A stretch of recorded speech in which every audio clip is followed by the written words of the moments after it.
नमस्कार, स्वागत है आपका अपने परिवार तीव्र शिक्षा में। तो चलिए भूगोल के महत्वपूर्ण प्रश्नों को करते हैं। 500 प्रश्नों की ये सीरीज़ है जिसमें 260 प्रश्न अब तक हो चुके हैं। तो आज भी हम 50 से 60 प्रश्नों को हल करते हैं। पहला प्रश्न है, वह बांध सिंचाई के लिए नहीं है। कौन सा बांध? शिव समुद्रम बांध जो है वो सिंचाई के लिए नहीं है। ठीक है। आगे, अति विवादित बबली प्रोजेक्ट अवस्थित है कहाँ पर? महाराष्ट्र में। ये बबली प्रोजेक्ट जो है ये विवादित है, तो ये कहाँ पर है? महाराष्ट्र में। नेक्स्ट है, भारतीय कृषि का इतिहास लिखा था किसने? MS रांधवा ने। इंपॉर्टेंट प्रश्न है, इसको आप लोग नोट कर लीजिए। भारतीय कृषि का इतिहास किसने लिखा? MS रांधवा ने। नेक्स्ट है, भारत में एग्रो इकोलॉजिकल जोस यानी कृषि पारिस्थितिकीय क्षेत्रों की कुल कितनी संख्या है? तो 20 है। ठीक है, एग्रो इकोलॉजिकल जोन्स के हिसाब से। वैसे भारत में 15 कृषि जलवायु है, लेकिन ये क्वेश्चन है क्या है? भारत में एग्रो इकोलॉजिकल यानी कृषि पारिस्थितिकीय क्षेत्र कितनी है? वो 20 है। ठीक है। नेक्स्ट है, भारत में संकार्य जोतों का सबसे बड़ा औसत आकार है कहाँ पर? राजस्थान में, क्योंकि राजस्थान का क्षेत्रफल काफ़ी बड़ा है, तो वहाँ पर ही संकार यानी चालू जोतों का सबसे बड़ा औसत आकार है। नेक्स्ट, भारत में कृषि को समझा जाता है कैसे? जीविकोपार्जन का साधन है। भारत में कृषि क्या है? जीविकोपार्जन का साधन। नेक्स्ट, भारतीय कृषि के संदर्भ में सही कथन है क्या है? देखिए, भारत में दालों की खेती के अंतर्गत आने वाली लगभग 90% क्षेत्र वर्षा द्वारा पोषित होता है। ठीक है, सिर्फ दालों में नहीं होता है, और बाकी सभी फसलों में जो भी फसलें होती हैं दालों के अलावा वो 90% वर्षा जल पर निर्भर रहती हैं। नेक्स्ट है, भारत में रासायनिक उर्वरकों के 2 बड़े उपभोक्ता कहाँ पर है? एक है उत्तर प्रदेश, दूसरा आंध्र प्रदेश। यहाँ पे खाद का यानी रासायनिक उर्वरकों का बहुत अधिक प्रयोग हो रहा है, क्योंकि उत्तर प्रदेश की जनसंख्या अधिक है। ठीक है, इस वजह से आंध्र प्रदेश भी अपने बिजनेस के उस पे खेती करते हैं, तो ये दोनों जगह पर रासायनिक उर्वरक का काफ़ी प्रयोग हो रहा है, जो कि हमारे खेत के लिए घातक है। नेक्स्ट है, नई सुधारी गई ऊसर में हरी खाद के लिए उपयुक्त फसल क्या है? ढेंचा। ठीक है, हरी खाद के लिए उपयुक्त फसल ढेंचा बोलते हैं ना, किसके लिए? जानवरों के लिए, है ना। तो इसको क्या बोलेंगे? नई सुधारी गई ऊसर में हरी खाद के लिए उपयुक्त फसल क्या है? ढेंचा है। अगर हम ढेंचा खेत में बो देते हैं तो उसकी उर्वरक शक्ति भी बढ़ती है। नेक्स्ट है, संतुलित उर्वरक प्रयोग किए जाते हैं कहाँ पे? जैसे उत्पादन बढ़ाने के लिए, खाद्य की गुणवत्ता उन्नत करने हेतु, और भूमि की उत्पादकता बनाए रखने के लिए क्या यूज करेंगे हम? संतुलित उर्वरक, यानी ज़्यादा खाद का प्रयोग नहीं करेंगे। नेक्स्ट है, हरित क्रांति कई कृषि व्यूह रचना की परिणाम थी जो 20वीं सदी में प्रारंभ की गई थी। कब हुई थी ये? 7वें दशक के दौरान। 20वीं सदी में जो हरित क्रांति लाई गई वो 7वें दशक के दौरान प्रारंभ की गई थी। नेक्स्ट है, सदाबहार क्रांति भारत में कृषि उत्पादन बढ़ाने के लिए प्रयोग में लाई गई। वो कौन थे जो भारत में कृषि उत्पादन बढ़ाने में मतलब किसने योगदान दिया? तो ये है MS स्वामीनाथन ने उत्पादन और उत्पादकता में वृद्धि के मार्गों को उजागर करने के लिए सदाबहार क्रांति शब्द का प्रयोग किया। ठीक है, तो MS स्वामीनाथन ये कृषि के में क्रांति के जगत है। ठीक है, भारत में कृषि क्रांति के जगत वो कौन है? वो है MS स्वामीनाथन। ठीक है। नेक्स्ट है, नॉर्मन ऑगस्टा बोरलॉग जो हरित क्रांति के जनक माने जाते हैं वह है कहाँ से संबंधित थे? वो संयुक्त राज्य अमेरिका से। सबसे पहले हरित क्रांति को नॉर्मन ऑगस्टा लेके आए, जिनको बोरलॉग बोलते हैं, और भारत में स्वामीनाथन। ठीक है, तो संयुक्त राज्य अमेरिका से ये संबंधित थे। इनका नाम नॉर्मन ऑगस्टा बोरलॉग थे। ये हरित क्रांति के जनक माने जाते हैं वो, और सबसे पहले हरित क्रांति के जनक ये नॉर्मन ऑगस्टा बोरलॉग थे, जो कि संयुक्त अमेरिका के थे, और भारत में स्वामीनाथन। तो भारत वाला जरूर आता है। आगे बढ़ते हैं, भू आकृति विज्ञान का जन्मदाता किसे माना जाता है? तो भू आकृति विज्ञान का जन्मदाता है पेशल। ठीक है, इसको हम बोल सकते हैं ना ज्योग्राफी के जन्मदाता, तो पेशल ने दिया। आगे, तारों के मध्य दूरी ज्ञात करने की इकाई कौन सी है? प्रकाश वर्ष। ध्यान रखिए, जिसकी दूरी अधिक होती है उसको हम प्रकाश वर्ष में मापते हैं। जैसे पृथ्वी से सूर्य की दूरी भी प्रकाश वर्ष में मापें, पृथ्वी से चंद्रमा की दूरी भी प्रकाश वर्ष में मापेंगे, और तारों की दूरी भी। ठीक है, नेक्स्ट है, सबसे भारी ग्रह कौन सा है? बृहस्पति। और सबसे हल्का ग्रह कौन सा है? शनि। ठीक है, आगे बढ़ते हैं। पृथ्वी अपने अक्ष पर कितने अंश झुकी है? तो 23.5 डिग्री। ठीक है, आगे, कौन सा ग्रह सूर्य से सर्वाधिक दूर है? तो नेपच्यून यानी वरुण। ठीक है, नेपच्यून को हिंदी में वरुण बोलते हैं। नेक्स्ट, सूर्य अपने अक्ष पर किस दिशा में घूमता है? तो सूर्य जो है वो पूरब से पश्चिम घूमता है। इसके अलावा जितने भी ग्रह नक्षत्र जो भी सूर्य की परिक्रमा लगाते हैं वो पश्चिम से पूर्व की तरफ लगाते हैं, ध्यान रखिएगा। आगे, सी ऑफ ट्रांक्विलिटी कहाँ पर है? तो ये चंद्रमा पर। क्या है? सी ऑफ ट्रांक्विलिटी, इंपॉर्टेंट है क्यों। आगे, सबसे छोटा ग्रह कौन सा है? तो बुध। और सूर्य के सबसे निकट ग्रह भी बुध है। किसे सौर मंडल का जन्मदाता कहा जाता है? तो सूर्य को।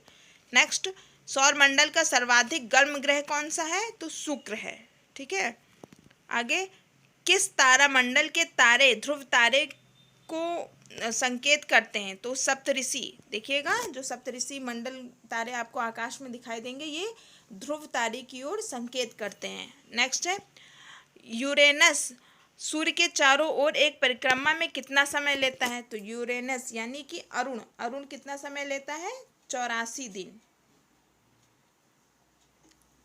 सॉरी 84 वर्ष है। ठीक है, 84 वर्ष। जैसे हमारी पृथ्वी सूर्य के परिक्रमा लगाती है कितने दिनों में?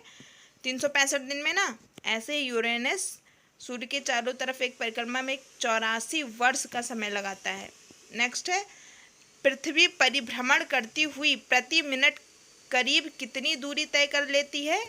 तो ये 49 किलोमीटर। ठीक है, पृथ्वी खुद ही अपनी जगह पर मतलब खुद भी गोल गोल घूमती है और सूर्य का भी एक चक्कर लगाती है, तो वो अपने ही परिभ्रमण करने में 49 किलोमीटर की दूरी तय करती है। इंपॉर्टेंट प्रश्न है, ध्यान रखिएगा। आगे, तारे का रंग किसका सूचक है? तो उसके ताप का। तारा जितना चमकीला होगा तो समझ लीजिए उसका ताप भी उतना ही अधिक होगा। तो तारे का रंग किसका सूचक है? उसके ताप का। नेक्स्ट है, कौन सा ग्रह हरे प्रकाश को उत्सर्जित करता है? तो नेपच्यून यानी वरुण। ठीक है, ये हरे प्रकाश, जैसे सूर्य का प्रकाश हमको कैसे दिखाई देता है? पीला ना, तो ऐसे नेपच्यून का प्रकाश हमको कैसे दिखाई देगा? हरा। ठीक है, आगे, हमारी आकाश गंगा के केंद्र की परिक्रमा करने में सूर्य को कितना समय लगता है? देखिए, जो हमारी आकाश गंगा है जिसमें हम लोग रहते हैं, तो उसकी परिक्रमा सूर्य करता है, उसको 25 करोड़ वर्ष लगते हैं। ठीक है, 25 करोड़ वर्ष। तो सोचिए, हमारी आकाश गंगा का नाम दुग्ध मेखला भी है, तो इसका समय लगाने में 25 करोड़ वर्ष का समय लगता है सूर्य को। आगे, ब्रह्मांड की उत्पत्ति का सर्वाधिक मान्य सिद्धांत कौन सा है? बिग बैंग सिद्धांत। ठीक है, जो वैज्ञानिक खोज कर रहे हैं तो बिग बैंग सिद्धांत ये ब्रह्मांड की उत्पत्ति का सर्वाधिक मान्य सिद्धांत है, यानी अधिकतर वैज्ञानिकों ने बिग बैंग सिद्धांत को स्वीकार किया। आगे, पृथ्वी की आकाश गंगा गैलेक्सी को क्या कहा जाता है? मंदाकिनी और दुग्ध मेखला। ठीक है, जो पृथ्वी की आकाश गंगा है जिसको परिक्रमण करने में सूर्य को 25,000 वर्ष लगते हैं, उसको मंदाकिनी या दुग्ध मेखला भी कहा जाता है। नेक्स्ट है, पृथ्वी के आकाश गंगा के सबसे शीतल और चमकीले तारों के समूह को क्या कहते हैं? ये है ओरियन नेबुला। ठीक है, ये जो हमारी पृथ्वी की आकाश गंगा है इसमें शीतल और चमकीले तारों के समूह को क्या बोलेंगे हम? Orion nebula. ओरियन नेबुला याद रखिए। आगे, किस ग्रह के दिन के मान और उसके अक्ष का झुकाव लगभग पृथ्वी के दिन मान और झुकाव के समतुल्य है? वो क्या है? नेपच्यून, जैसे पृथ्वी 23.5 डिग्री अपने अक्ष पर झुकी है, लगभग वैसा ही नेपच्यून का भी हाल है। तो समतुल्य पूछा है ना, तो वो नेपच्यून ग्रह का है। नेक्स्ट, वह सीमा जिसके बाहर तारे आंतरिक मृत्यु से ग्रसित होते हैं क्या कहलाती है? वो चंद्रशेखर सीमा। ठीक है, चंद्रशेखर ने इसकी खोज की थी, तो इसीलिए इसका नाम भी चंद्रशेखर शर्मा पड़ा। तो वह सीमा जिसके बाहर तारे आंतरिक मृत्यु से ग्रसित होते हैं क्या कहलाती है? चंद्रशेखर सीमा। वह सीमा जिसके बाहर तारे आंतरिक मृत्यु से ग्रसित होते हैं, चंद्रशेखर सीमा। याद कर लीजिए, इसीलिए बार बार रिपीट कर रहे हैं। आगे, सर्वप्रथम खोजा गया क्षुद्र ग्रह कौन सा है? सीरस। सर्वप्रथम खोजा गया क्षुद्र ग्रह सीरस। आगे, भूगोल के लिए ज्योग्राफिका शब्द का प्रयोग सर्वप्रथम किसने दिया था? तो ज्योग्राफी जो शब्द है वो इरेटोस्थनीज ने दिया। नेक्स्ट है, मेट्रोलॉजिया नामक पुस्तक की रचना किसने की? तो मेट्रोलॉजिया, क्या पुस्तक है? मेट्रोलॉजिया नामक पुस्तक की रचना अरस्तु ने की। मेट्रोलॉजिया। नेक्स्ट है, बादलों की दिशा एवं गति को मापने वाला यंत्र क्या कहलाता है? यह है नेफोस्कोप। बादलों की दिशा गति मापने वाला यंत्र नेफोस्कोप। नेफोस्कोप ये क्या है? बादलों की गति और दिशा मापने वाला यंत्र। आगे, अंतः सागरीय भूकंपों द्वारा उत्पन्न समुद्री लहरों को क्या कहा जाता है? सुनामी। ठीक है, तो जो समुद्र के अंदर से भूकंप आते हैं, एक होता है बाहरी तौर पे जो मुझे दिखाई देता है, और समुद्र के अंदर ही आते हैं, तो उसी को ही हम सुनामी कहते हैं। नेक्स्ट है, किस ज्वालामुखी में उद्गार होते हैं? तो ये जागृत ज्वालामुखी में उद्गार होते हैं। नेक्स्ट, विश्व का सर्वाधिक ज्वालामुखी वाला क्षेत्र कौन सा है? ये है फिलिपाइन द्वीप समूह। विश्व का सर्वाधिक ज्वालामुखी वाला क्षेत्र फिलिपाइन द्वीप समूह है। आगे, हिमालय की उत्पत्ति किस भूनति से हुई? टेथिस सागर से हुई। तो हिमालय की उत्पत्ति टेथिस से हुई। आगे, विश्व की सबसे लंबी पर्वतमाला कौन सी है? एंडीज, लंबी। आगे, पृथ्वी के केंद्र में पाया जाने वाला चुंबकीय पदार्थ कौन सा है? वो है निकेल, Ni। आगे, रेडियो संचार में प्रेषण एंटीना द्वारा उत्सर्जित संकेत प्रतिबिंबित होते हैं किसमें? क्षोभ मंडल में। यानी कि जो रेडियो संचार प्रेषण एंटीना ये सब उत्सर्जित कहाँ से होते हैं? क्षोभ मंडल से। ठीक है, या आयन मंडल में, क्षोभ मंडल में इसका यूज होता है, जो कि आयन मंडल से आते हैं। एक देशांतर की सर्वाधिक दूरी कहाँ पर होगी? तो ये कर्क रेखा की, कर्क रेखा पर। ठीक है, एक देशांतर, देशांतर वाली रेखा कौन सी होती है? जो ऐसे खड़ी खड़ी रेखाएं होती हैं। तो एक देशांतर में सर्वाधिक दूरी कर्क रेखा पर होगी। आगे, उत्तरी प्रशांत महासागर में अंतर्राष्ट्रीय तिथि रेखा के विचलन का क्या कारण है? यह है एलुशियन द्वीप समूह। उत्तरी प्रशांत महासागर में अंतर्राष्ट्रीय तिथि रेखा का विचलन का क्या कारण है? ये क्या है? एलुशियन द्वीप समूह पड़ता है। आगे, 2000 से 2005 की अवधि में वन क्षेत्र का सर्वाधिक ह्रास जहां देखा गया वह कौन सा देश था? इंडोनेशिया। ठीक है, सन 2000 से 2005 तक में यहाँ पे सर्वाधिक वनों का ह्रास देखा गया, तो वह देश इंडोनेशिया था। आगे, दक्षिण अमेरिका में शीतोष्ण घास स्थलों को क्या कहते हैं? पैम्पा। पैम्पा है ये। ठीक है, दक्षिण अमेरिका में शीतोष्ण घास स्थल यानी शीतोष्ण घास के मैदान को क्या बोलेंगे? पैम्पा। आगे, जॉर्डन और इजराइल के मध्य कौन सा सागर है? मृत सागर। Jordan, Israel. सरगासो समुद्र किस महासागर में स्थित है? अटलांटिक महासागर में। सरगासो समुद्र किस महासागर में है? ये अटलांटिक। आगे, रेनेल जलधारा किस महासागर की जलधारा है? यह भी अटलांटिक महासागर की जलधारा है। क्या नाम है इसका? रेनेल जलधारा। आगे, गल्फ स्ट्रीम धारा की उत्पत्ति कहाँ से हुई है? तो ये इसकी उत्पत्ति मैक्सिको की खाड़ी से हुई है। बहुत ही इंपॉर्टेंट प्रश्न है। गल्फ स्ट्रीम धारा की उत्पत्ति मैक्सिको की खाड़ी से हुई। नेक्स्ट, हुआंगो नदी किस में गिरती है? ये पीला सागर में। ठीक है, हुआंगो नदी पीला सागर में गिरती है। चीन का शोक किस नदी को कहा जाता है? ह्वांगो नदी को। आगे, ब्लैक होल सिद्धांत किसके द्वारा दिया गया है? ब्लैक होल सिद्धांत जो है सुब्रमण्यम चंद्रशेखर ने ब्लैक होल का सिद्धांत दिया। ठीक है। आगे, ये कौन थे? ये नामक गणितीय सिद्धांत की इन्होंने खोज की, जिसको ब्लैक होल बोलते हैं। ब्लैक होल की भविष्यवाणी सबसे पहले अल्बर्ट आइंस्टीन ने की थी। उन्होंने 1916 में पहली बार गुरुत्वाकर्षण के अपने नए सिद्धांत सापेक्षता के सामान्य सिद्धांत के आधार पर इसके अस्तित्व की भविष्यवाणी की थी, और यह सिद्धांत चंद्रशेखर सुब्रमण्यम ने दिया। किसका? ब्लैक होल का सिद्धांत। नेक्स्ट, ब्रह्मांड का सबसे बड़ा तारा कौन सा है? इसका नाम है स्पाइनल ओरेगी। स्पाइनल ओरेगी, स्पाइनल ओरेगी, ये ध्यान रखिएगा। आगे, पृथ्वी और चंद्रमा के कक्ष तलों में कितनी डिग्री का झुकाव है? 5 डिग्री का। पृथ्वी और चंद्रमा के कक्ष तलों में 5 डिग्री का झुकाव है। किस आकाशीय पिंड को पृथ्वी पुत्र कहा जाता है? वो है चंद्रमा। ये एक आकाशीय पिंड है जिसको पृथ्वी का पुत्र कहा जाता है। आगे, तारे के टिमटिमाने का क्या कारण है? तो प्रकाश का अपवर्तन के कारण तारे टिमटिमाते हैं। प्रकाश का क्या होता है? अपवर्तन होता है। नेक्स्ट, किस ग्रह को लाल ग्रह कहते हैं? तो मंगल ग्रह को। आगे, विशालकाय तारों की समाप्ति किस रूप में होने का अनुमान लगाया जाता है? तो कृष्ण छिद्र के रूप में। ठीक है, यानी ब्लैक होल के रूप में। कृष्ण छिद्र, क्योंकि कृष्ण काले थे इसलिए ब्लैक होल छिद्र, इसको इंग्लिश में ब्लैक होल बोलते हैं। तो विशालकाय जो तारों की समाप्ति का अनुमान लगाया गया है वो ब्लैक होल सिद्धांत के रूप में। आगे, किस ग्रह के चारों ओर वलय है? तो शनि के। शनि ग्रह के चारों ओर वलय है। शनि ग्रह का सबसे बड़ा उपग्रह कौन सा है? टाइटन। कौन सा ग्रह सर्वाधिक गैसों से घिरा है? वो है यूरेनस, यानी अरुण। ये सर्वाधिक गैसों से घिरा है। आगे, किस ग्रह को लेटा हुआ ग्रह कहते हैं? तो यूरेनस को लेटा हुआ ग्रह। आगे, किस ग्रह का सूर्य से परितः परिभ्रमण काल न्यूनतम है? वो बुध ग्रह का,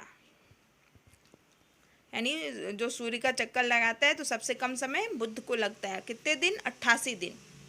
ठीक है। आगे, किस घटना के कारण आकाश का रंग नीला प्रतीत होता है? ये प्रकीर्णन के कारण। ये ध्यान रखिए, इंपॉर्टेंट प्रश्न है। प्रकीर्णन के कारण आकाश का रंग हमें नीला दिखाई देता है। आगे, सौरमंडल का कौन सा ग्रह सूर्य से निकटतम है? ये बुध है। किस ग्रह का आकार पृथ्वी के आकार के लगभग बराबर है? तो शुक्र। शुक्र को पृथ्वी की बहन भी बोलते हैं ना, तो ये पृथ्वी के आकार के लगभग बराबर है। आगे, अंतरिक्ष यात्री को आकाश का रंग कैसा दिखाई देगा? जो अंतरिक्ष में है तो उसको आकाश का रंग काला दिखाई देगा, और हम लोगों को प्रकीर्णन के कारण नीला दिखाई देता है। आगे, कौन सा तारा पृथ्वी के सर्वाधिक समीप है? सूर्य। और देखिए, जो हम लोग को आकाश में तारे दिखाई देते हैं तो सूर्य ही इसमें सबसे बड़ा दिखाई देता है, क्योंकि सूर्य भी एक तारा है, तो यही पृथ्वी के सर्वाधिक समीप है। तो सोचिए, जो तारे होंगे उसमें कितनी गर्माहट होगी अगर सूर्य इतना सारा प्रकाश देता है। आगे, शीघ्रता से घूमने एवं उच्च रेडियो तरंग छोड़ने वाला पल्सर क्या है? वो है न्यूट्रॉन तारा। ये शीघ्रता से घूमता है और उच्च रेडियो तरंगे छोड़ता है। नेक्स्ट, ब्रह्मांड में विस्फोटी तारा क्या कहलाता है? अभिनव तारा। ब्रह्मांड में विस्फोटी तारा अभिनव तारा नाम दिया गया। एक खगोलीय दूरी क्या होती है? तो पृथ्वी और सूर्य के बीच की दूरी को एक खगोलीय दूरी कहते हैं। नेक्स्ट, किस ग्रह को सुबह का तारा कहते हैं? तो भोर का तारा शुक्र को कहते हैं। नेक्स्ट, ट्रक फार्मिंग का अभिप्राय क्या है? तो बागवानी कृषि। ट्रक फार्मिंग को हिंदी में बागवानी कृषि कहते हैं, इंग्लिश में ट्रक फार्मिंग, बागवानी कृषि को। नेक्स्ट है, सघन खेती के लिए खेतिहर क्षेत्र किस तरह का होना चाहिए? ये सिंचित होना चाहिए। सघन खेती के लिए, अगर घनी खेती बोलते हैं तो वहाँ पे सिंचाई उचित मात्रा में होनी चाहिए। नेक्स्ट, संसार में तांबे का अग्रणी उत्पादक कौन सा देश है? अमेरिका। सबसे ज़्यादा तांबा अमेरिका में होता है। नेक्स्ट, हीरा व्यापार का सबसे बड़ा केंद्र एंटवर्प है। ठीक है, यानी दक्षिण अफ्रीका और रूस। ठीक है, इसके बाद भारत में। आगे, विश्व का बृहत्तम मत्स्य आहरण क्षेत्र कौन सा है? ये ग्रैंड बैंक है। विश्व का बृहत्तम मत्स्य आहरण क्षेत्र ग्रैंड बैंक है। तो ये 340 प्रश्न हो गए हैं। तो वीडियो को लाइक सब्सक्राइब जरूर कर लें। धन्यवाद।